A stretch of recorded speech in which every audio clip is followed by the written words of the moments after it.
नमस्कार, मी श्वेता अंकले. तरुण भारतच्या न्यूज बुलेटिनमध्ये आपल्या सर्वांचे स्वागत. आता पाहूया ठळक घडामोडी.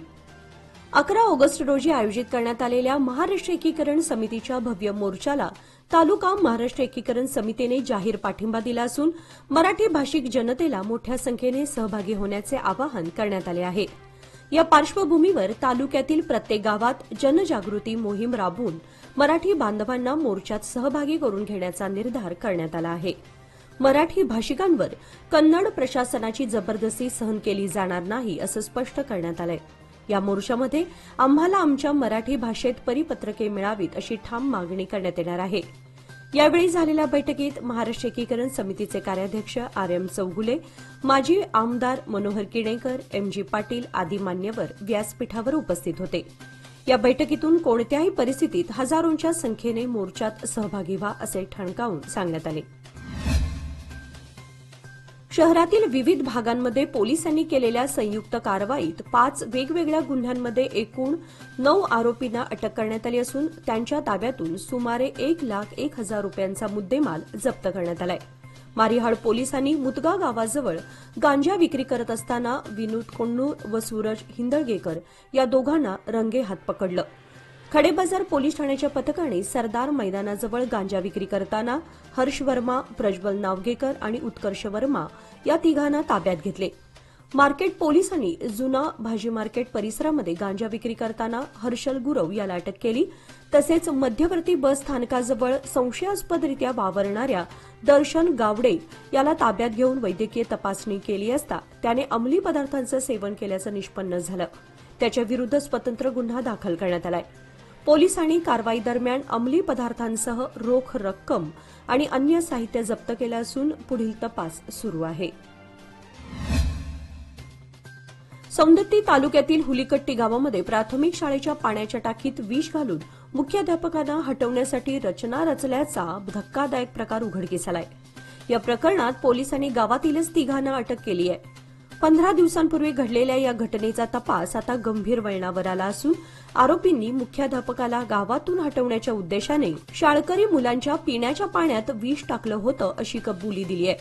कृष्णा महादेवी मादर वय 26, नागनगोडा बसाप्पा पाटील वय 27, सागर सक्राप्पा पाटील वय 29 तिघेही हुलीकट्टीचे रहिवासी असून त्यांना अटक करण्यात आली आहे. या घटनेची माहिती जिल्हा पोलीस प्रमुख डॉ. भीमाशंकर गुळेद यांनी पत्रकार परिषदेत दिली.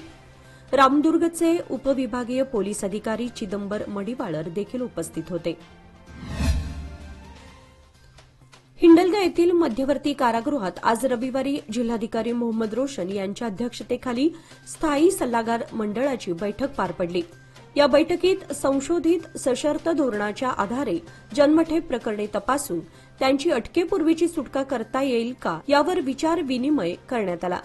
या बैठकीत संबंधित अधिकाऱ्यांनी प्रत्येक कैद्याचे वर्तन, गुन्ह्याचे स्वरूप, तुरुंगातील शिस्तीचे पालन यासंबंधीचा आढावा घेतला. सुधारलेले वर्तन असलेल्या आणि कायद्यातील नियमांचे पालन करणाऱ्या जीवनकैदींना सुटकेसाठी पात्र ठरवण्याचा प्रस्ताव सादर करण्यात आला. ही प्रक्रिया मानवतेच्या दृष्टिकोनातून आणि सशर्त परवानगीच्या अधीन राहून केली जात असल्याचं अधिकाऱ्यांनी स्पष्ट केलं. बैठकीमध्ये पोलीस, कारागृह, विधी विभाग तसेच सामाजिक न्याय विभागाचे वरिष्ठ अधिकारी उपस्थित होते.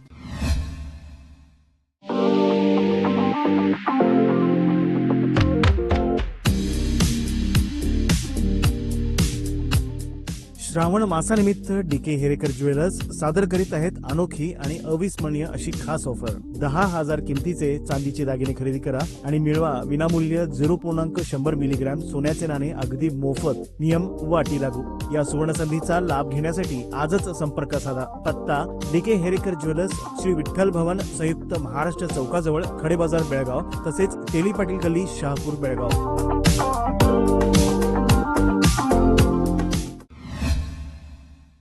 शहरातील मुख्य बाजारपेठेतील खडे बाजार रस्त्याची अवस्था अत्यंत दयनीय झाली आहे. रस्त्यावर ठिकठिकाणी मोठमोठे खड्डे पडल्यानं या मार्गावरून प्रवास करणं अत्यंत अवघड झालंय. नागरिकांचे हाल होत आहेत. दररोज हजारो नागरिक बाजारासाठी या रस्त्यावरून ये जा करतात. परंतु रस्त्याची खराब अवस्था आणि वाढलेले खड्डे यामुळे अपघातांचा धोका निर्माण झालाय. विशेष म्हणजे गणेशोत्सव तोंडावर असतानाही रस्त्यांची दुरवस्था कायम आहे. हे प्रशासनाच्या दुर्लक्षाचं प्रतीक मानलं जातंय. खडे बाजार हा शहराचा प्रमुख मार्ग असून गणेशोत्सव काळामध्ये येथे मोठ्या प्रमाणात लोकांची वर्दळ असते. त्यामुळे संबंधित प्रशासनाने तातडीने लक्ष घालून रस्त्याच्या दुरुस्तीचे काम हाती घ्यावं आणि रस्ते खड्डेमुक्त करावेत, अशी नागरिकांची जोरदार मागणी आहे. न्यू गांधीनगर आणि अमननगर येथील रहिवाशांचा रेल्वे ट्रॅकवरील वाहतूक व संपर्क कायम राखण्यासाठी ओव्हरब्रिज न बांधता अंडरपासची व्यवस्था करण्यासंदर्भात प्रस्ताव सादर करण्यात आला असल्याची माहिती आमदार आसिफ सेठ यांनी दिली. एका पत्रकाराच्या प्रश्नाला उत्तर देताना आमदार सेठ म्हणाले की या भागातील नागरिकांची मागणी लक्षात घेऊन जिल्हा पालकमंत्री सतीश जारकिहोळी यांच्याशी चर्चा करण्यात आली आहे. या चर्चेनंतर अंडरपाससाठी जिल्हा प्रशासनाला अर्ज देण्यात आला असून त्याबाबत सकारात्मक हालचाली सुरू आहेत. ते पुढे म्हणाले की या ठिकाणी कोणतीही अवजड वाहतूक नसल्यामुळे अंडरपास हा 20 फूट रुंदीचा असावा आणि रस्त्याचे डिव्हायडर ठेवण्याचा प्रयत्न करण्यात येणार आहे. त्यामुळे या भागातील नागरिकांना ये-जा करण्यास अधिक सुलभता निर्माण होईल, असा विश्वास त्यांनी व्यक्त केला. आमदार आसिफ सेठ यांच्या निर्णयाने जनतेने या निर्णयाचे स्वागत केले. बालविवाह रोखण्यासाठी पोलीस विभागाने आता अधिक कठोर आणि परिणामकारक पावले उचलण्याचा निर्णय घेतलाय. पोलीस आयुक्त भूषण बोरसे यांनी सर्व पोलीस ठाण्यांना यासंदर्भात स्पष्ट सूचना पाठवून निष्काळजी अधिकाऱ्यांवर थेट कारवाईचा इशारा दिलाय. 10 दिवसांपूर्वी पार पडलेल्या टास्क फोर्स बैठकीनंतर या मोहिमेचा वेग वाढला आहे. बालविवाहाचे संकेत मिळाल्यास तत्काळ हस्तक्षेप करून कायदेशीर कारवाई करावी, अशा स्पष्ट सूचना आयुक्तांनी दिल्या आहेत. सर्व पोलीस ठाण्यांनी स्थानिक प्रशासन, महिला व बालकल्याण विभागाशी समन्वय ठेवत सतर्क राहावे, अशी अपेक्षा व्यक्त करण्यात आली आहे.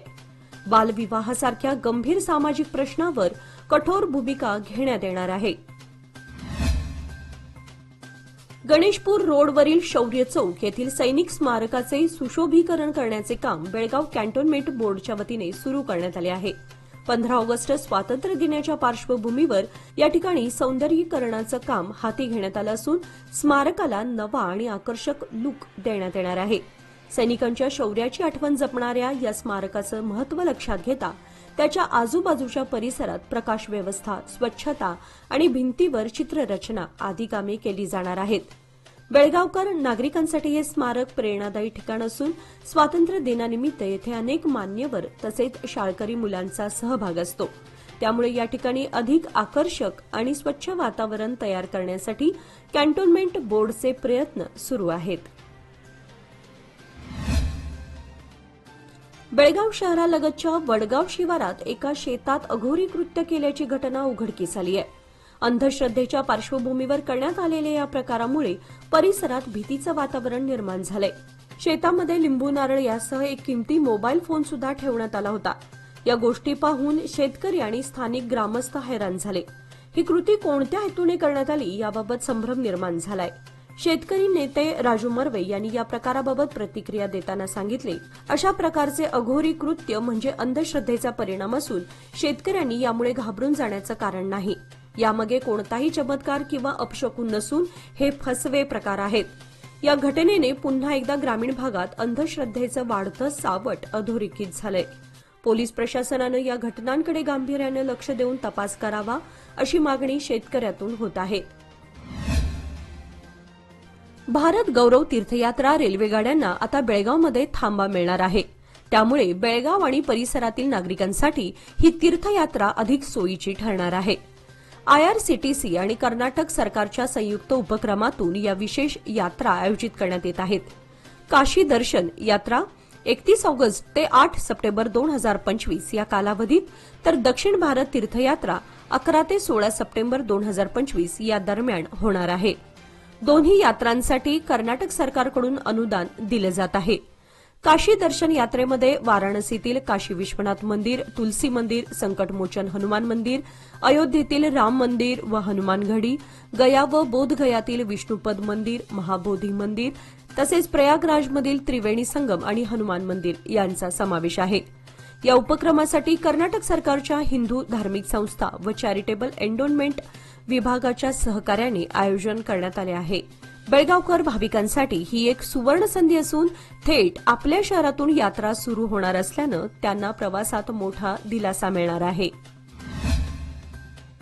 भुतरामनट्टी येथील राणी चन्नम्मा प्राणी संग्रहालयाचा चेहरा मोहरा आता बदलत असून म्हैसूर प्राणी संग्रहालयाच्या धर्तीवर त्याचा व्यापक विकास सुरू आहे.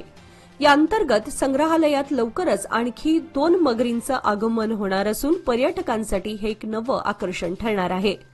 सध्या 3 मगरी संग्रहालयात असून 2 नव्या मगरींची भर पडल्यास त्यांची संख्या 5 वर पोहोचणार आहे. यासाठी विशेष तलाव आणि नैसर्गिक आवास तयार केलं जात आहे. या प्रस्तावाला केंद्रीय प्राणी संग्रहालय प्राधिकरणाची मंजुरी अपेक्षित आहे. यासोबतच मत्स्योद्यान व सर्पोद्यान उभारण्याचं कामही वेग घेत असून सरपटणाऱ्या प्राण्यांसाठी लहान नाले आणि तलाव तयार केले जात आहेत. या विकास कामांसाठी 1,40,00,000 रुपयांची तरतूद करण्यात आली आहे. संग्रहालयामध्ये सध्या वाघ, सिंह, अस्वल, हरिण, चितळ, सांबर, कोल्हा, तरस, मगरी आणि विविध पक्षी आढळतात.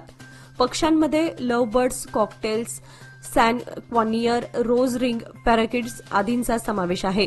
पर्यटकांची वाढती गर्दी लक्षात घेऊन प्राणी संग्रहालयात सुविधा व प्राण्यांची संख्या वाढवण्याचा प्रयत्न सुरू आहे, अशी माहिती प्रशासनाकडून देण्यात आली आहे. तालुक्यात खरीप हंगाम सुरू होऊन सुमारे 2 महिन्यांचा कालावधी उलटला असून आता पेरणीचा हंगाम अंतिम टप्प्यात आहे. भात रोप लागवड 90% पूर्ण झाली आहे. उर्वरित 15 दिवसात पूर्ण होण्याची शक्यता आहे. मात्र शिवारातून पावसाचं पाणी साचून राहिल्यानं शेतीकामात अडथळा निर्माण झालाय. पेरणी केलेल्या भाताची उगवण चांगली झाली आहे. दमदार पावसामुळे पिके बहरली आहेत. पावसाने यंदा भात रोप लागवड करणाऱ्या शेतकऱ्यांची दमछाक झाली आहे. तरव्यांसाठी पेरण्यात आलेले भात 2दा वाहून गेले. यामुळे रोप लागवडीसाठी भाताचे तरवे मिळवताना शेतकऱ्यांना कसरत करावी लागली. अनेक शेतकऱ्यांना तरव्यांची कमतरता भासत आहे. भाताचे रोप मिळवण्यासाठी शेतकऱ्यांना धावपळ करावी लागत आहे. अनेक शेतकरी रोपांची विक्री करत आहेत. शहरात वाहतूक सुरळीत राहावी आणि सार्वजनिक मार्ग मोकळे व्हावेत यासाठी रहदारी पोलीस यांच्या नेतृत्वाखाली काकटीवेस आणि इतर ठिकाणी रस्ता अडथळे हटाव मोहीम राबवण्यात आली. या मोहिमेमध्ये उत्तर वाहतूक पोलीस ठाण्याचे पोलीस निरीक्षक, कर्मचारी तसेच महापालिकेचे अधिकारी आणि कर्मचारी सहभागी झाले होते. सार्वजनिक ठिकाणी अतिक्रमण व अनधिकृत थांबे वस्तू हटवण्यात आल्या. वाहतूक सुरळीत राखण्यासाठी अशा मोहिमा वेळोवेळी राबवल्या जातील असे अधिकाऱ्यांनी सांगितले. स्थानिक नागरिकांनीही या मोहिमेस सहकार्य केले. जिल्ह्यातील अन्न सुरक्षा व दर्जा वाढवण्यासाठी जिल्हाधिकारी मोहम्मद रोशन यांच्या अध्यक्षतेखाली प्राधिकरणाच्या जिल्हास्तरीय सल्लागार समितीची बैठक जिल्हाधिकारी कार्यालयाच्या सभागृहात पार पडली. या बैठकीस पोलीस आयुक्त भूषण बोरसे, बेळगाव शहर तसेच समितीचे सदस्य उपस्थित होते. बैठकीदरम्यान अन्न पदार्थांची सुरक्षितता, गुणवत्तेची तपासणी तसेच बाजारातील अन्न पदार्थांचे नमुने घेण्याच्या प्रक्रिया आदी विषयांवर सविस्तर चर्चा करण्यात आली. अन्न सुरक्षा प्राधिकरणाच्या धोरणांची अंमलबजावणी, अन्न विक्रेत्यांवर कारवाई आणि जनजागृती मोहिमा राबवण्यावर भर देण्याचा निर्णय बैठकीत घेण्यात आला. अधिकारी वर्ग व संबंधित विभाग प्रमुखांची उपस्थिती बैठकीत होती. या मान्सूनमध्ये मिळवा सुरक्षित साथ, कमी कालावधीत उत्तम व्याज. सादर आहे लोक मान्सून ठेव योजना. मिळवा 500 दिवसांच्या ठेवीवर 10.25% व्याज. ज्येष्ठ नागरिकांसाठी 0.50% अधिक व्याज. अधिक माहितीसाठी आमच्या नजीकच्या शाखेला भेट द्या किंवा कॉल करा 1800-212-4050. लोकमान्य, प्रत्येक पावलावर तुमच्या सोबत. योजना फक्त सभासदांकरिता, नियम व अटी लागू. मागील काही आठवड्यांपासून झालेल्या संततधार पावसानंतर आलेल्या महापुरामुळे आणि त्यानंतरच्या अतिवृष्टीमुळे शेतकऱ्यांच्या ऊसाच्या पिकांवर आता तांबेरा रोगाचा प्रादुर्भाव झाल्याचं स्पष्टपणे दिसून येत आहे. ज्या शेतकऱ्यांनी महापुरातून ऊसाचं पीक वाचवलं त्यांच्या पिकाच्या पानांवर आता पिवळसरपणा आणि लालसर ठिपक्यांचं प्रमाण दिसून येत आहे. त्यामुळे तांबेरा रोग असल्याचं कृषी तज्ज्ञांचं मत आहे.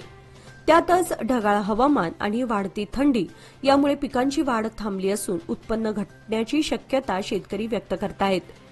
नगदी पीक समजला जाणारा ऊस कमी खर्चात आणि कमी मेहनतीत उत्पादन देतो म्हणून शेतकऱ्यांचा नेहमीचा पसंतीचा पर्याय आहे. मात्र हवामानातील सातत्याने होणारे बदल आणि रोग प्रादुर्भावामुळे शेतकरी अडचणीत आलेत. कृषी विभागाकडून वेळेवर मार्गदर्शन, रोग नियंत्रण उपाय आणि औषध फवारणी संबंधी सूचना मिळाव्यात अशी मागणी शेतकऱ्यांकडून होतीये. हवामान अनुकूल न झाल्यास या हंगामातील ऊसाचं उत्पादन मोठ्या प्रमाणात घटण्याची शक्यता नाकारता येत नाही. शहरातील न्यू गांधीनगर परिसरात स्वच्छतेचा पूर्ण अभाव दिसून येतो आहे. अनेक ठिकाणी कचऱ्यांचे ढीग साचून राहिल्याने परिसरात दुर्गंधी पसरली असून नागरिक व प्रवासी प्रचंड त्रासाला सामोरे जात आहेत. महापालिकेकडून स्वच्छतेकडे दुर्लक्ष करण्यात येत असल्याचा आरोप येथील स्थानिक नागरिकांनी केलाय. परिसरात साचलेला कचरा, उघड्या गटारींमुळे डास व रोगराईचा प्रादुर्भाव वाढत असून सांधेदुखी, त्वचाविकार, ताप, डेंग्यू यासारख्या आजारांची भीती व्यक्त होत आहे. दररोज नियमितपणे स्वच्छता करणं गरजेचं असताना महापालिकेकडून या भागात योग्य प्रकारे लक्ष दिलं जात नसल्याचं स्पष्ट दिसून येत आहे. नागरिकांनी त्वरित उपाययोजनांची मागणी केली असून महापालिकेने तातडीने स्वच्छता मोहीम राबवावी अशी मागणी होत आहे. मन्नूर व आंबेवाडी दरम्यान असलेल्या मार्कंडेय नदीवरील पुलावर स्वच्छता मोहीम राबवण्यात आली. भाजपा ग्रामीण मंडळाचे उपाध्यक्ष विनय कदम यांच्या मार्गदर्शनाखाली ही मोहीम पार पडली. या उपक्रमात समाजसेवक महादेव डोणकरी, उमेश चौगुले, संदीप कदम, संजय आनंदाचे, नारायण मंडोळकर, पवार सर, मल्लूबाबा कडोलकर यांचा सक्रिय सहभाग होता. स्वच्छता हीच ईश्वर सेवा मानत पुलावरील परिसरात साचलेला कचरा हटवण्यात आला. तसेच देवी देवतांचे फोटो सन्मानपूर्वक काढून त्या ठिकाणी स्वच्छता राखण्याचं आवाहन नागरिकांना करण्यात आलं. या मोहिमेमुळे सार्वजनिक स्वच्छतेबाबत जागरूकता निर्माण झाली असून नागरिकांनीही या उपक्रमात सहभागी होण्याची गरज व्यक्त करण्यात येत आहे. शहरातील मुख्य क्लब रोडवरील ड्रेनेज चेंबरचे झाकण तुटलेलं असून त्याकडे महापालिकेचे दुर्लक्ष गंभीर प्रश्न निर्माण करत आहे. रोज हजारो वाहनांची वर्दळ असलेल्या या रस्त्यावर चेंबर उघडे असल्यामुळे वाहनधारक व पादचाऱ्यांच्या सुरक्षिततेला धोका निर्माण झालाय. झाकण बसवण्याऐवजी तात्पुरता उपाय म्हणून झाडाची फांदी आणि पेवर्स ब्लॉक ठेवण्यात आले आहेत, जे अपुरे आणि धोकादायक आहेत. अपघात टळावा म्हणून नागरिकांनी वारंवार महापालिकेकडे मागणी केली असली तरी अद्याप कोणतीही ठोस कारवाई झालेली नाही. अपघात झाल्यानंतरच महापालिका जागी होणार का, असा सवाल स्थानिक नागरिकांनी उपस्थित केलाय. महापालिकेने तात्काळ झाकण बसवून सार्वजनिक सुरक्षेला प्राधान्य द्यावं अशी जोरदार मागणी होत आहे. गणेशोत्सवासाठी मंडप उभारणाऱ्या मंडळांना तात्पुरत्या वीज कनेक्शनसाठी हेस्कॉमकडून प्रति किलोवॅट प्रतिदिन 150 रुपये इतकं शुल्क आकारलं जाणार आहे. यासोबतच 50 रुपये नोंदणी शुल्क भरावं लागणार आहे. यंदा गणेशोत्सवाच्या पार्श्वभूमीवर विविध शासकीय परवानग्या मिळवण्यासाठी एक खिडकी सेवा सुरू करण्यात आली असून यामार्फत वीज मीटरसाठीची विनंती देखील करता येणार आहे. महानगरपालिका, पोलीस प्रशासन आणि हेस्कॉम यांच्या संयुक्त प्रयत्नातून मंडळांना सर्व परवाने एकाच ठिकाणी सुलभ पद्धतीने मिळतील अशी माहिती अधिकाऱ्यांनी दिली आहे. हेस्कॉम मार्फत मंडळांना टेम्पररी मीटर पुरवलं जात असून त्यासाठी निश्चित दरानुसार डिपॉझिट आणि नोंदणी प्रक्रिया याच एक खिडकीद्वारे पार पाडता येणार आहे.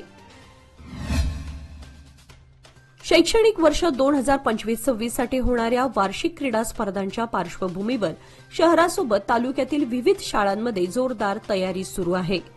शाळा सुटल्यावरही विद्यार्थी रात्री उशिरापर्यंत मैदानावर सराव करताना दिसतात. हे दृश्य सर्वत्र लक्षवेधी ठरत आहे. खो खो, कबड्डी, धावणे, थाळीफेक, उंचउडी, लांब उडी अशा विविध खेळ प्रकारांमध्ये विद्यार्थी तयारी करत आहेत. यंदा केंद्रस्तर, तालुकास्तर आणि जिल्हास्तरावर या स्पर्धा पार पडणार आहेत. शिक्षक आणि पालकही विद्यार्थ्यांना प्रोत्साहन देताना दिसत आहेत. स्पर्धेमध्ये सर्वोत्तम कामगिरी करून पुढील स्तरावर पोहोचण्यासाठी विद्यार्थ्यांची मेहनत आणि आत्मविश्वास स्पष्ट जाणवत आहे. शाळांमधील खेळ संस्कृती वाढीस लागावी यासाठी ही स्पर्धा उपयुक्त ठरणार असून विद्यार्थ्यांमध्ये शारीरिक तंदुरुस्तीबरोबरच संघभावना, आत्मनियंत्रण आणि नेतृत्व गुण विकसित होणार आहेत. निपाणी चिकोडी मार्गावर पट्टणकुडी गावाजवळ ओढ्यावरील वळण धोकादायक बनलंय.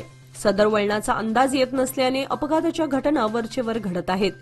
निपाणी चिकोडी मार्गाचे काही वर्षांपूर्वी रस्ता रुंदीकरण करण्यात आले, त्यामुळे सर्वच वाहने सुसाट जात आहेत.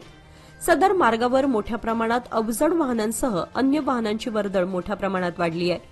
त्यातच पट्टणकुडी गावाजवळ ओढ्यावरील असणारे वळण अत्यंत धोकादायक बनले आहे. सदर वळणाचा अंदाज येत नसल्याने वाहनावर नियंत्रण ठेवताना अपघात होण्याची शक्यता आहे. याची दखल घेताना संबंधित प्रशासनाने उपाययोजना हाती घेताना वाहनधारकांना याची कल्पना देण्यासाठी वळणाच्या पूर्वी दिशादर्शक फलक उभारावेत, तसेच अन्य उपाययोजनाही हाती घ्याव्यात अशी मागणी होत आहे. सिटी सर्व्हे ऑफिस अर्थात नगर भूमापन कार्यालय हे शहरातील नगरपालिका टाउन प्लॅनिंग पाठोपाठ महत्वाचं कार्यालय मानलं जातं. मात्र गेल्या काही दिवसांपासून या कार्यालयात मनमानी कारभार सुरू असल्याचा आरोप नागरिकांमधून होतोय. कामासाठी आलेल्या नागरिकांना ताटकळत ठेवणं, नागरिकांशी उद्धट वर्तन करणं, मराठी भाषेतील अर्ज न स्वीकारणं, याबरोबरच काही कामांमध्ये अतिरिक्त पैशांची मागणी करणं असे प्रकार होत असल्याचं बोललं जातंय. त्यामुळे याची चौकशी करून संबंधितांवर कारवाई करण्याची मागणी केली जात आहे. कणगले येथील कन्नड उच्च प्राथमिक शाळेच्या संरक्षणाचा मुद्दा ऐरणीवर आलाय. याविषयी ग्रामपंचायतीला अनेक वेळा सांगूनही याकडे दुर्लक्ष केल्यामुळे शाळेचे अस्तित्व असुरक्षित बनू लागले. परिणामी मद्यपी वर्ग खोलीतच मद्यपान करून बाटल्यांचा सडा तेथे सोडतायत. यामुळे शाळेच्या पावित्र्याला धक्का पोहोचतोय.